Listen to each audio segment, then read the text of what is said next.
একদিন বল্টু থানায় ফোন করে বলল, হ্যালো, এটা কি থানা? থানা থেকে একজন কল ধরে বললেন, হ্যাঁ এটা থানা। তখন বল্টু বলল, আপনি কে বলছেন? তখন উনি বললেন, আমি ওসি বলছি। তখন বল্টু বলল, আপনার হাতে ডান্ডা আছে?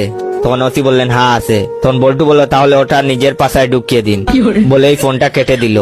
ওসি সাহেব চুপচাপ করে রইলেন। একটু পর আবার ফোন তুলতেই প্রশ্ন, হ্যালো, এটা কি থানা? তখন ওসি সাহেব বললেন, হ্যাঁ এটা থানা। তখন বল্টু বলল, আপনি কে বলছেন? ওসি সাহেব বুঝলেন সেই বিচ্ছুটাই। ওসি সাহেব সাবধানে জবাব দিলেন, আমি ওসি বলছি। তখন বল্টু বলল, আপনার হাতে ডান্ডা আছে? তখন ওসি সাহেব বললেন, না নাই। তখন বল্টু বলল, বাহ, একবার বলতেই ঢুকিয়ে নিয়েছেন, সাবাস।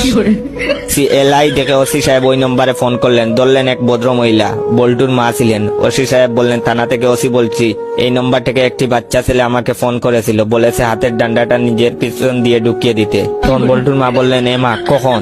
তখন ওসি সাহেব বললেন, মিনিট 10 আগে। তখন বল্টুর মা বললেন, সিসি, বের করে ফেলুন, বাচ্চাদের কথা কেউ সিরিয়াসলি নেয়, শুধু শুধু 10 মিনিট কষ্ট পেলেন, বাড়ি গিয়ে একটু মলম লাগিয়ে নেবেন কিন্তু।